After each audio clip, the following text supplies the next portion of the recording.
Welcome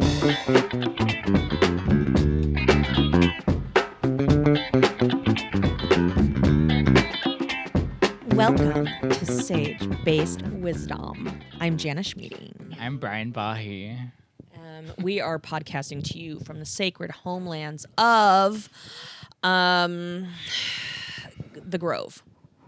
Today, we'll be giving you, our listeners, some advice cultivated indigenously from our backgrounds in salami.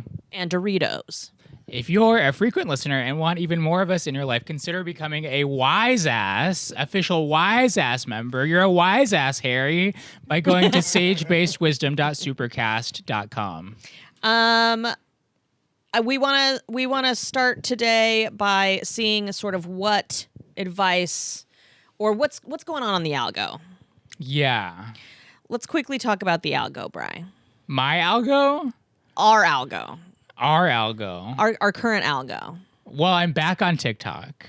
Okay, and your scrolling has increased. My scrolling has taken over my life once again. My TikTok is a fucking problem. My life has really gone. I just get so much less sleep when I'm on TikTok. So do I, because it's that nighttime scroll. It's the nighttime scroll. It's like you kind of like, it's like I finish a meal and then I'm like, all right, let me like scroll for a little bit, and then it's like bedtime, and then you're like, fuck, I need to do all this stuff. I know. So then you do this stuff, and then you're like ready for bed, and then you're like, all right, let me scroll again. Yeah, let me like let go. Just like let go and fly down millions and millions of horrible rabbit holes. Yeah, and then it's 2 a.m. Sometimes for me it's 3 a.m. But you know what? We've swapped because I'm off TikTok. Wow, one of us always has to be on, I think. And right now it's you. You got to take the mantle, friend. But you know what I hate about it? Huh.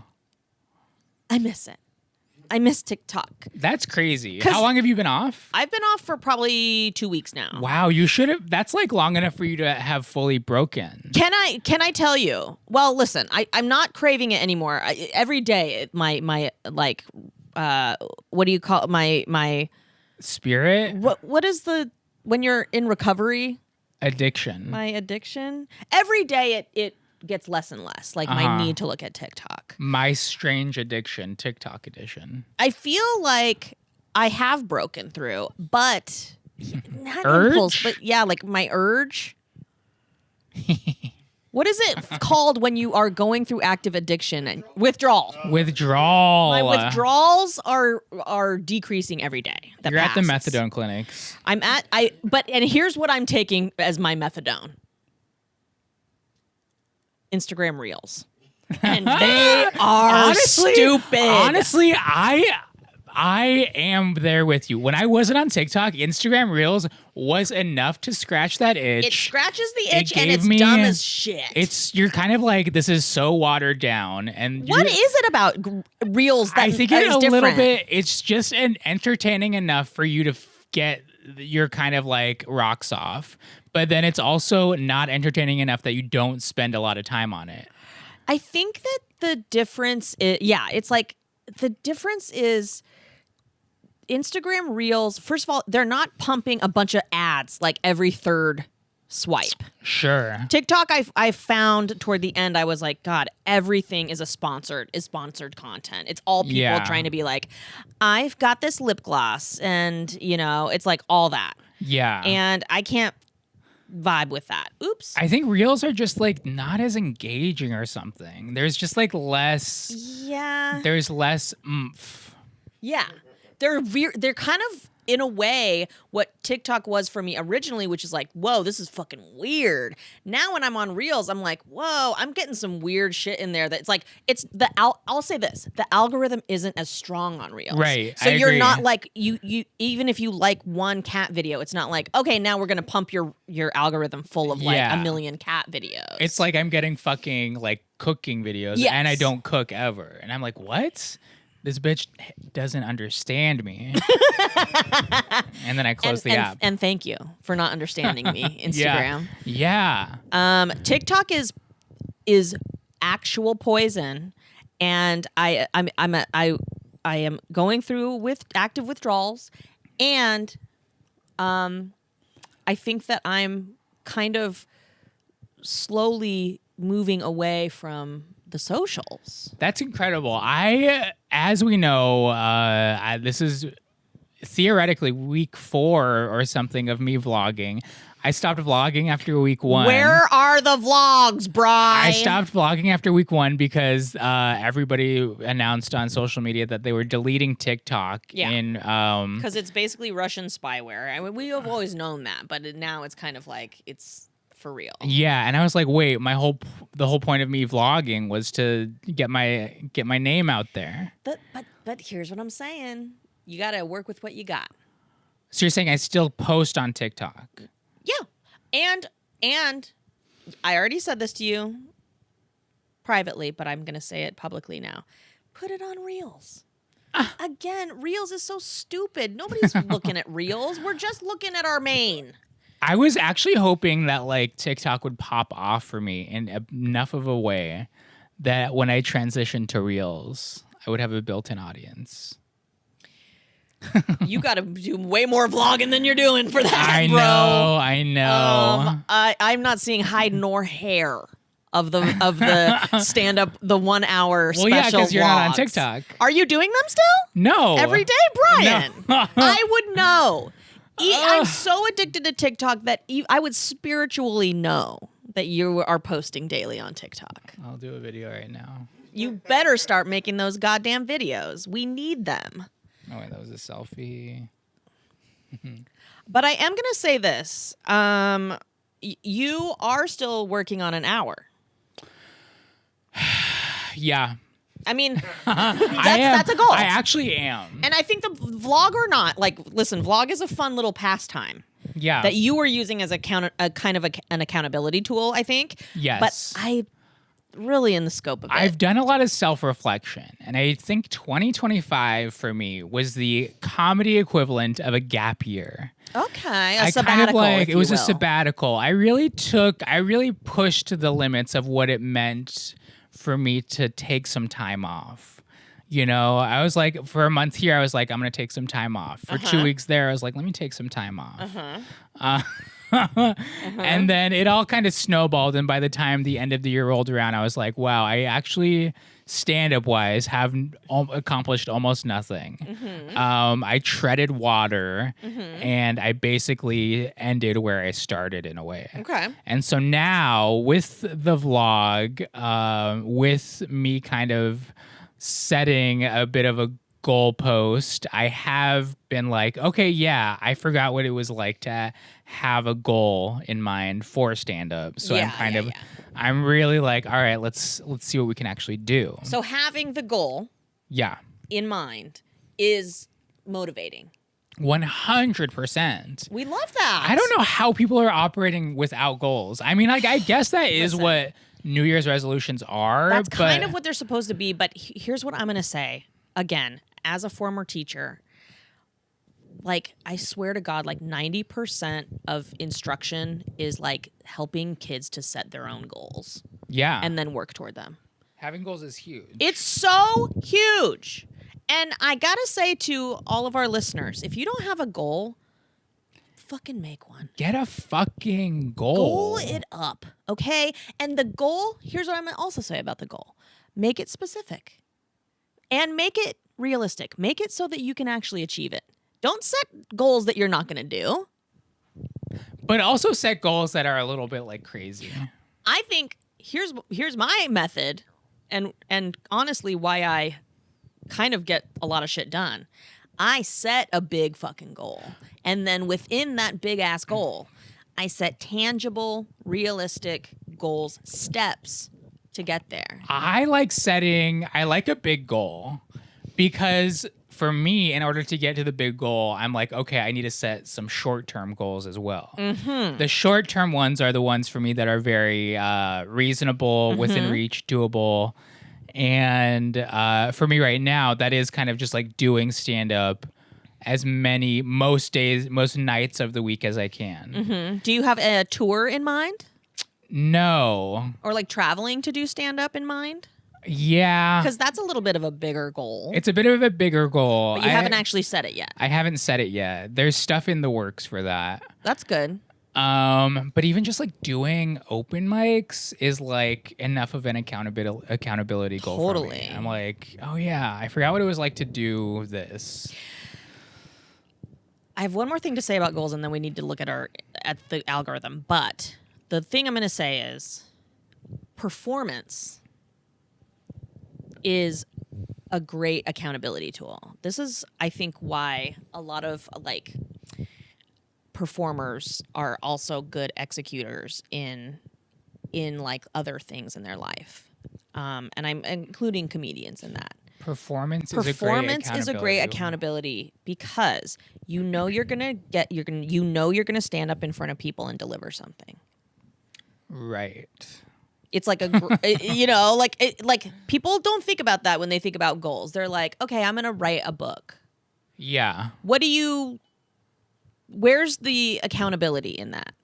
If there's no external like viewership for a thing, I think for people who struggle setting goals, in order to hold yourself accountable, make a performance out of it. Like showing people your goal or doing it in front of other people, or like setting some kind of a presentation about it. Yeah. And there you go. You have to perform for somebody. Yeah, if you're not performing, get the fuck out of here. I'm just kidding. Fuck you. No, yeah, don't. If you're thinking about performing, it's not worth it. Like, literally go set up a 401k or do something else. Oh my God, it's so hard. Okay, here we go. Let's look at the algorithm. This is from your Reels? This is from Reels, dog. All right. I'm in my Prepare to not get your mind blown, listeners. I'm in my Reels era.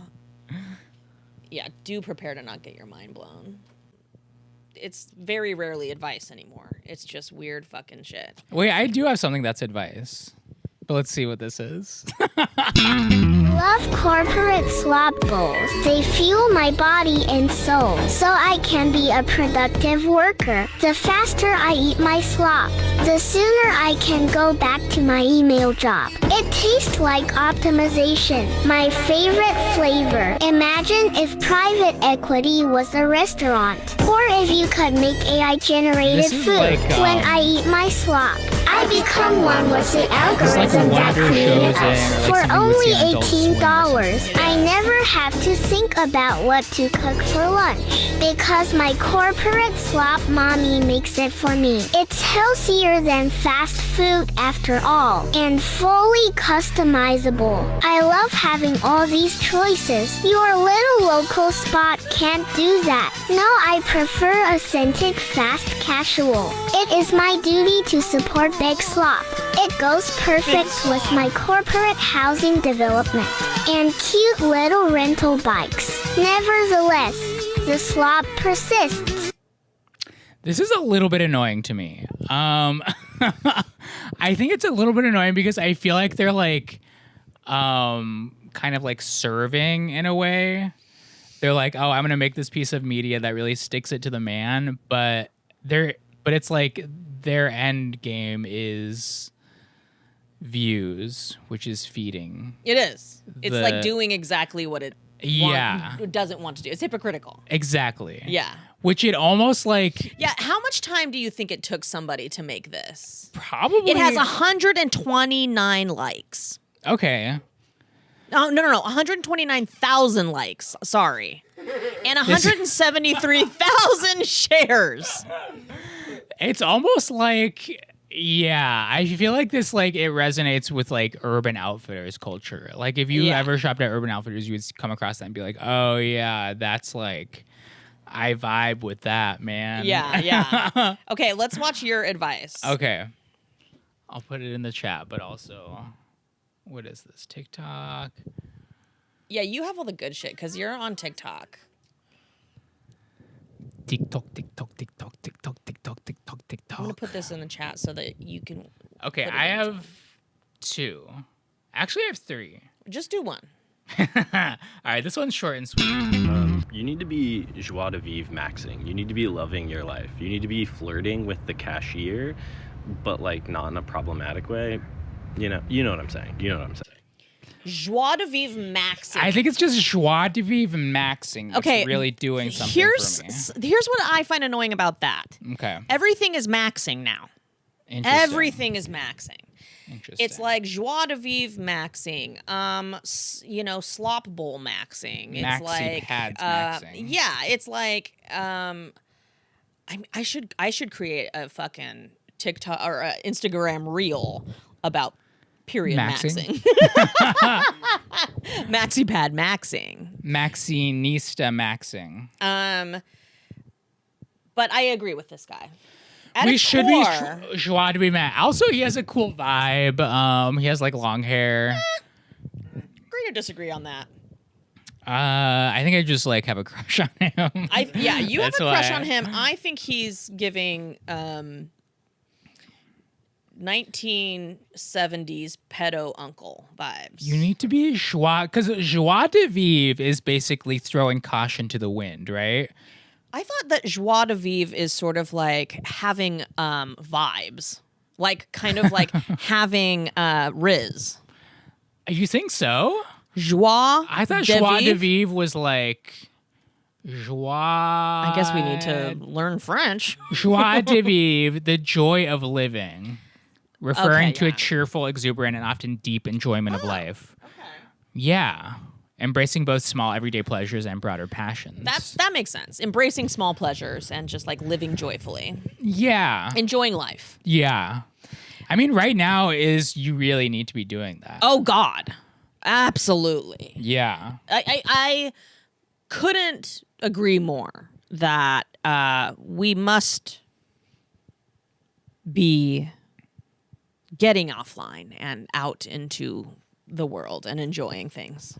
What has there been any, since you're off TikTok, has there been anything like new that you've introduced into your life or that's found, or that like you kind of, I'm assuming you have more time now. Bri, when I tell you, I finished a pitch and I'm going to take it out and try to sell it Wow. by myself. That's incredible. I'm so fucking productive. Okay, but that's not the full truth of what I'm experiencing. I also started Wellbutrin, the antidepressant. Whoa. Now that's on top of my anxiety medication. So now I got the Wellbutrin perking me up, and I got the Paxil sort of smoothing out the edges. Interesting. And so, baby, I'm on fire. You are joie de vivre. I'm maxing. joie de vivre maxing, but actually I'm not. I'm actually just right now. I just feel very productive. I'm productivity maxing. Are you shaking? I don't know. No. I thought I guess it's just me trying to hold the microphone steady. Daintily. I got an afternoon cold brew. Yikes, And I Bri. drank the top half pretty quickly, and I was like, I haven't had a cold brew in 6 months maybe. I've only been espresso boy lately. So I think the cold brew really was like throwing me Yeah, it's kind of whipping sort of, me around. Yeah, it's really. which I kind of didn't mind. You don't mind a little early evening cocaine? Well, the reason I did it is because the weather in LA these past few days has been fucking incredible. Oh It's my like God, yeah. summer. It's It like is 80s. I'm like in a Speedo at work. Ugh. JK. Yikes. But it's so fucking nice that I'm like, it's summer's here. I need to be joie de vivre maxing, which for me is getting an afternoon cold brew, feeling it coursing through my veins, fucking Going top out at down. night. Yeah. Drinking your ass off. Driving home. Hooking up with a stranger. Driving home. Yeah, for me, Drinking and driving. that's joie de vivre maxing. Just cruising down Santa Monica Boulevard, drunk as hell. Whoop, whoop. It's. Do you know why I pulled? Do you know why I pulled you over? Joie de vivre maxing. I'm joie de vivre maxing, officer. Yeah, I think. But I will say, besides the TikTok of it all, getting off TikTok, so much dark news has come out since I got off TikTok. It's like I got off TikTok Right. right in time. Yeah. Because shit. I actually would be scared if you were still on TikTok right now.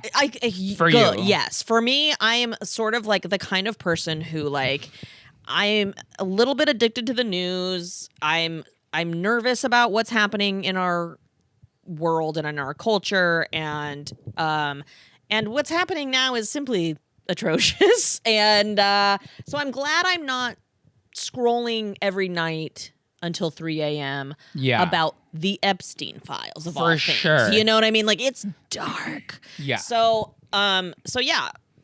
TikTok or Instagram Reels. I keep saying TikTok Reels. It's Instagram Reels. Instagram Reels is just serving me up a bunch of weird bullshit like I just showed you. Yeah. And you want to know what's kind of popping off for me? Threads.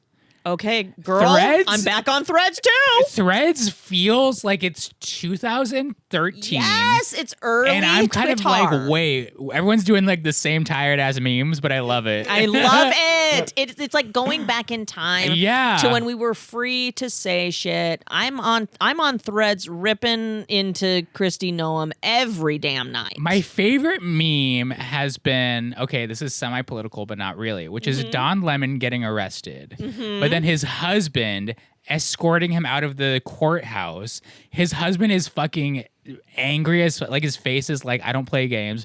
Don Lemon is kind of like giggling, smiling. Don Lemon's like, because they're like holding hands. What's up? And his husband's giving the bodyguard, and Don Lemon is Whitney Houston. Yes. And once I saw Kevin that Costner, photo, Whitney Houston. Once I saw that photo, I was like, oh, that's what I'm waiting for. That's why I'm still single, because I haven't found that yet. You haven't found your Kevin Cost? Are you Yeah. Kevin Costner or Whitney in this situation? I feel like you're Whitney. I think we do both. It interchanges for us. Oh, okay. Interesting. But yeah, I will be getting arrested in the relationship for sure. Yes, for a DUI, really. For Joie de Vivre maxing a little too hard, Bri. I joie de vivre maxed my way into 15 prison. to life. Yeah, I've been seeing people on Threads saying that they are getting kicked off of Twitter. Like, Kicked off. or not Twitter, X. Wow. Like they're getting hacked. These are comedians, right? Who all criticize politics or critique politics. And over on X, their accounts are just like disappearing. Whoa. Yes. That's crazy. X is bad. I did delete my account. X is I bad. think a year ago. TikTok is bad. It's these. I mean, listen. I wish I didn't have to fucking deal with Mark Zuckerberg's dumb fucking shit. I wish that there was something that was not a sort of a pedophile's app. For sure. But unfortunately, that's just not the world we're living in now. Yeah, it does make you a little bit suspicious of anybody who's ever created an app at this point. At this point, it really makes me suspicious of anybody who has gotten any level of power at all. A man, specifically, and some women. I'm looking at you. Not you, but I'm looking at you. I'm looking at you. Selena Gomez. Just kidding. Cut that out. I'm trying to collab with Benny Blanco and Selena Gomez. We need to get them on the pod. I would love. You know who I really want to get on the pod? This is sort of like current events vibes. Billie Eilish. Whoa. No, you're not on. What is it? What did she say?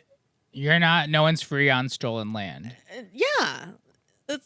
Have you never heard that before, Brian? Is Billie Eilish the first person you heard it from? Not Brian Bahe, a 3-nation native person. Never hearing no one is illegal on stolen fucking land. A decade-old catchphrase. I've heard that. Oh, Bri. But what if we reached out to Billie and said, "Hey, girl, Girl, we're your native allies, girl, and we loved what you said at the Grammys. Get on my couch." I see you driving around in Highland Park. She used to live there for a while with her I'm sure brother. I think that's where she grew up. Yeah. I'm sure she kind of lives around here now, Laurel Canyon. Whoa. You think? No. Like, she has like a really fancy house. I feel like she's like in Beverly Hills now. Okay, well, I'm close to Bev Hills, girl. Come up to my little apartment. I don't care. You won't care. It's going to be fun. Let's be friends, Billie Eilish. We need to get... Okay, Shawn Mendes... Wait, you're just reminding me. Shawn Mendes. Shawn Mendes, also ally. Kind of big ally vibes. Ally. Somebody that I went on a date with recently said that he regularly sees Shawn Mendes at the gym. And he's just like working out like it's casual. Do you go to that gym? No. Yeah. But I could get the name. You I could can do wait your in the little, parking you could lot. do your little gym trick where you go into that gym for one day Right. for your trial membership. And then I'm like, Sean, hey, big fan. Obviously, I'm native. Obviously, I have a podcast. I am Korean American. I'm a Japanese man. And obviously, I need you to be a guest. Brian, Joie de Vivre Max your way into Shawn Mendes' life. Let's get him on the pod. I barely know his music, but I would be I know nothing about him. delighted. He would be so disappointed. All I We're know like, so is like Sean, 2 of our guests have been on stage with him. you're from Colorado? He's like, no, I'm from Brentwood. I'm from Brentwood. Tell us about your outreach. Well, you know what I hate about the whole Billie Eilish thing is that now like there's people online being like a lot of like kind of Republicans. Fucking Gomer vibes Ted Cruz. I Did you just see watched that? I just watched that clip, I think, as soon as I woke up today. The Ted Cruz clip? Yeah, where he quotes Billie Eilish. Ted Cruz, you fucking loser, bitch, dumb fuck. He is such a dumb, moronic, Was he talking hasty fucking dork. Was he talking to like Netflix people? Because Yes, he was talking to fucking. The clip ended with him being like, Netflix has always been a far left wing organization. It's not even about I'm Bill. like, He's what? the way he is just like jonesing for a headline. It's so pathetic. He's so stupid. He doesn't understand. Yeah. When people say no one is illegal on stolen land, they're not. I've been saying that for years. Brian, obviously you've been saying it for years. The way that morons, white people, are like, well, Billie Eilish, what is she going to give back her? That's not what it's about. No. It's not about individual people coming for individual people's homes. It's really not. And it fucking pisses me off that white people simplify it down to that. And that they've never heard that saying before. That's what really annoys me. Yeah. So many people don't know that language and also are like so offended by it. And I'm kind of like, where have you been? Where have you been? You definitely weren't following me on Twitter in 2016. Yeah, 2016. when I was tweeting up When I a was storm. popping off about no one is illegal on stolen land. Stolen land. Anyway, land back. That's my land back rant for the Hashtag day. land back. Land back. Should that be something? What? Land back. Brian, you know what? I've created something brilliant. Is that a character, native person who's kind of just like realizes that like all the Native popular person who nativisms- appropriates their own native culture. Hold on a second. Wait a minute. Land back. What if the Dakota Access Pipeline is sort of like, and we don't want it. What if we say no Dakota Access Pipeline, no dapple? What if we say freaking no dapple? Wait, guys? were people saying no dapple? Yes, Brian. Oh my God! Why are we even riffing on this character? You are him. God. I would see that and I would be like, and I would just say it out loud. I would just say the letters. NODAPL. Yeah. No dapple? No dapple, Brian. I don't know if I really like. I didn't like it. I didn't like no dapple. No Because it was like makes dapple. No dapple makes me think of apple. Yeah, no dapple. It just doesn't make any. No dapple. No dapple. It sounds like a dinosaur. Yeah, it sucks. All right. But no dapple for reals. Okay, here we go. Jana comes out as no dapple. That's my drag name, no dapple.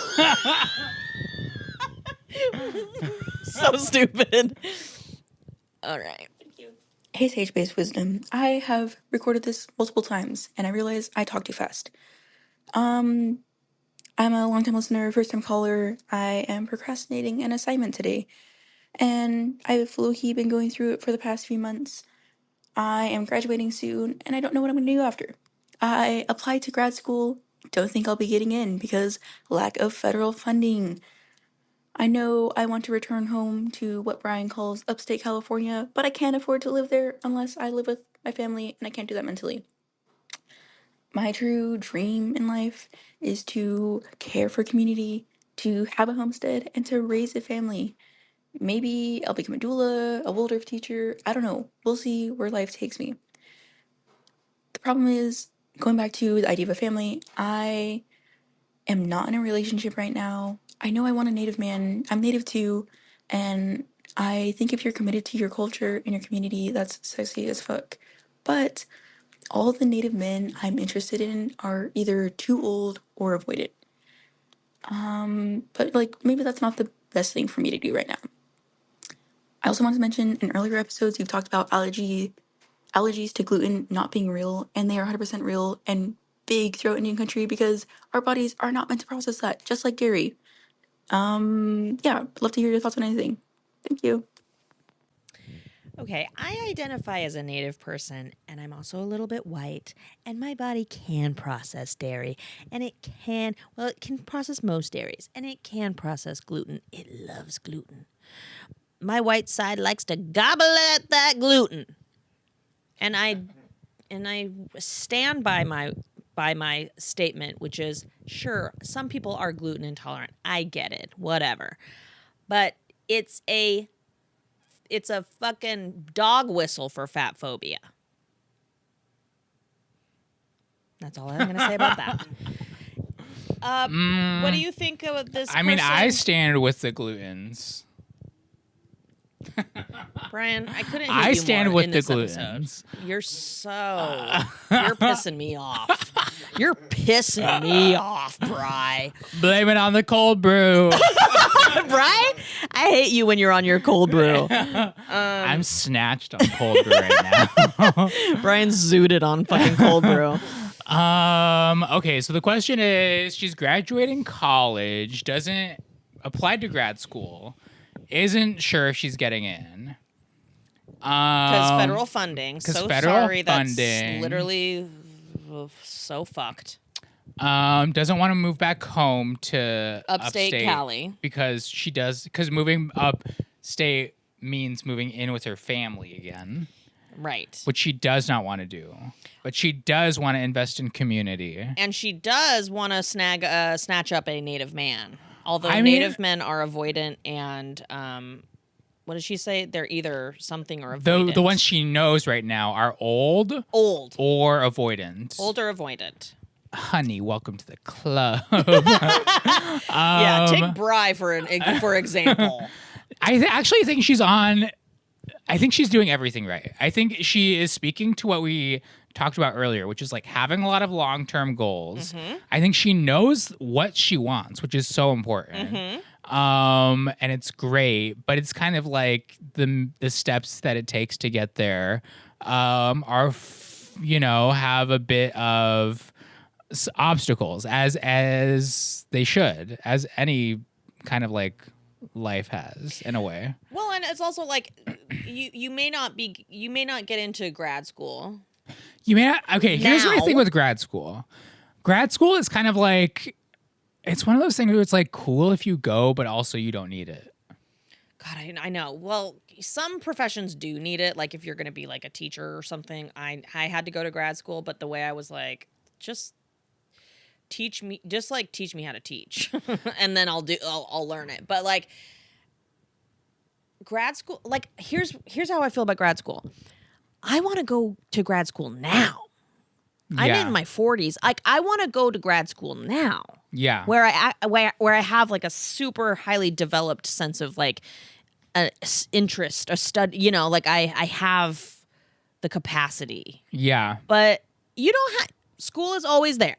School is always there. My thing with grad school is like, I was like, I'm just now able to leave school finally. Yeah. I've been in school my whole fucking life. I've always wanted to know what it's like to not be in school and be in the real world.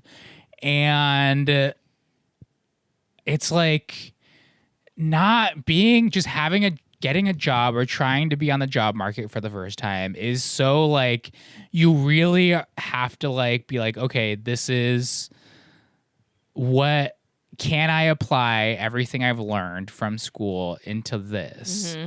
And it forces you to like think a little differently, and you are like, wait, the world's stupid, kind of. And then if you are able to just like survive a year out of school and then apply to grad school again, I think your chances of getting in are so much higher. You Totally. have so much like more experience to bring to like what it is you actually want to study. Yeah. You probably have a better idea of like how you want to make grad school work for you. Use your education. Yeah.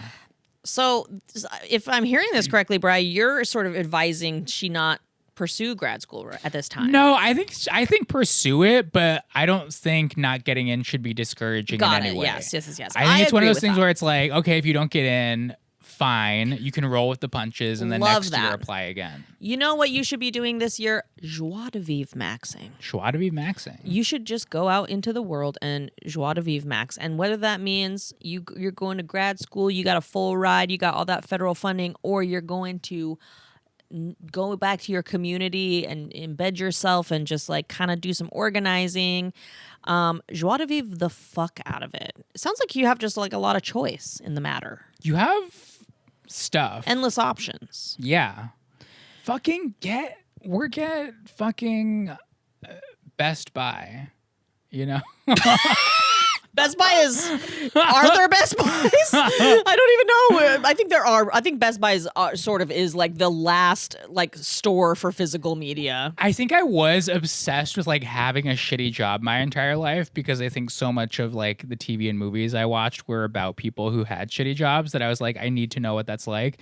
And then once I had a series of shitty jobs, like in the summers of college, I was like, oh yeah, this isn't good. I get why people It don't want to do sucks. this. That's what I did. I left my undergrad. I moved to New York City literally that summer after I graduated. And I was like, I just want to like try to be an actor. And I like got all these weird odd jobs. I got fired from my first odd job in New York City because it was like so stupid and I cared nothing about it and they could tell. And I worked all kinds of like basically like restaurant jobs. And I realized like at the end of that year that not only did I not want to be super financially strapped in New York City, because I couldn't afford to pay for improv classes, which is what I wanted to do, because I had a couple friends that were doing that. I couldn't fucking do anything without money. And I didn't like the struggle. I didn't want to work all the fucking time. Well, Yeah. then I made a huge mistake. But it sent my life definitely into a direction, which was I decided to try to become a teacher. And I then had to apply for grad school as part of that. I think having options is so important, especially after college. Totally. So I think like grad school, apply. Yeah. Regular ass jobs that are in the field that you want to work in, apply. Yeah. And then random ass Craigslist jobs. Yep. Apply. I also want to say something that I experienced, which is my last year in college, I went to, oh God, I can't remember what it's called, but it's basically this big cattle call acting grad school, like MFA, basically, auditions in New York City. And I was like, I want to get into a fucking good performing arts school. and After go to college? After college. This was when I was a senior in college. I went to this huge audition in New York City. Yeah. And I was like, I want to get into a university. I want to get into a good MFA program. And I went with my boyfriend, who ended up being a fucking cheater and a bitch. And he got into a grad school and I didn't. For acting? For acting. And it basically was just like, okay. Decision made. I'm going to move to New York City because I had such a fun fucking time there when I visited. Yeah. I was like, I'm in love. I've always wanted to come here, and now I'm going to just do it. Yeah. And I threw caution to the wind, and I saved $3,500. That's how much money I brought to New York City, and I just moved there. I moved in with my friend Abby. That's incredible. And started a new life. I think those programs like that are so important. Like the audition one? No, just like any type of like program that's like summer program for blah, blah, blah, or like semester program for blah, blah, blah. That's like whatever. Because after college, I could not find a job. Well, actually, I could find a job. I actually... Okay, what was said job? No, this is crazy. So after college... Oh, God, this is going to be good. After college, I got a job at like this like museum in Phoenix. I don't want to say the name of it, but I was like an intern there. Was and it the Sound Museum? No. Okay. I was an intern at this museum because I was like applying for jobs, could not get, they're just like, nobody was hiring. So I was interning at this place. And then the marketing team was like looking for somebody. And I was like already working with the marketing person. And he's like, do you just want this job? And I was like, yeah, sure. And so I started as like an associate marketing associate or whatever. What? What do you even do for that? I was honestly, they were trying to get into like social media. Oh, okay. And they're trying to like up their social media game. And so I was like, yeah, Facebook post, Sure. whatever. The workday was like so whatever. And I remember that at the end of the first week, I was still living with my parents. I remember like sitting at the table with them, like eating dinner, and I was like, this is just like what I'm supposed to do for the rest of my life. Yeah. And then they're like, yeah. And I was like, and I legit would like started crying. I was like, I cannot do this. No. And so I think I quit the next week. Damn. Brian, you are a tried and true quitter. Nobody quits more than you do. It's so cool. But quitting for me is me closing a door so I can open another door. So and that and as a result of that, I just like started like applying for random shit. I was like looking into like programs. I ended up like applying to this like Natives in Politics program. Stop. That was like a semester long program in Washington, D.C. I get in. If you went through this program, call in, because I feel like I have met so many people who went through this exact program that you went through. That's so funny. And then so I spent a semester in DC, and I was like, I can't go back to Phoenix. Like the semester was wrapping up. I was like, I can't go back to Phoenix. I can't go back to that museum. 100%. In my head, that's what was there for me, waiting for me. You know so what? I like applied for jobs in DC, Yeah. got one, and just stayed there. Girl, your advice hath come forth. What do you which mean? is move to a city. I think Go somewhere. Don't go back to upstate Cali. But also move to a city, but also like try to find some of these academic programs or whatever the fuck they're called and like take advantage of those, because I think a lot of people don't really consider them. They don't. And especially like for Native, there's all kinds of opportunities to like intern, even at the chapter house here in LA. Like there's like opportunities to like intern, and there's just ways to plug yourself in. But my advice is go to a big city. Go to a big city and just see what that is like, at least for a year. Yeah, that's like, I do think that's tough though sometimes. It sure is. It is It's always tough. It's tough. But also, yeah, does a city align with what it is you want? I also think that this person is saying they want to be like a community builder. And like, nothing has made me better at organizing in my own community than being a teacher in New York City. Yeah. I understand what community means to other people, a For very sure. diverse group of people. Like not just knowing how we organize in our small native local communities, like Yeah. getting out and organizing with other people. It's so beneficial. I agree. Brian, Randomly. a little fucking campaign intern in DC with his little suit, his little lanyard. I Just remember- imagine his little ass in with all the other Indians in DC, just being like, "I'll tweet that for you, Senator McCain." I won't say anything specific about that, but I will say that I was prancing around the Department of Interior building. Bet you were. In my little dress Bet shoes. you were in the hanging out with all the BIA nerds. I was, BLM, the Bureau of Land Management, all those little interns. I remember wearing dress shoes for the first time on a regular basis. Ugh, Having to walk yuckers. around. Yeah. My feet hurt so bad. Those shoes suck. I'm like, what the fuck are these people doing? How are they walking around in dress shoes? Ugh. And that's when I was like, all right, I guess I can't do a job where like I have to wear dress shoes. We're going to get into some of Brian's most scandalous DC affairs over on the Wise Ass section of this podcast, which if you are not a Wise Ass subscriber, you should definitely do so. But for now, that is all the time we have today. We hope our wisdom made your life better, but we will not be issuing refunds if it didn't.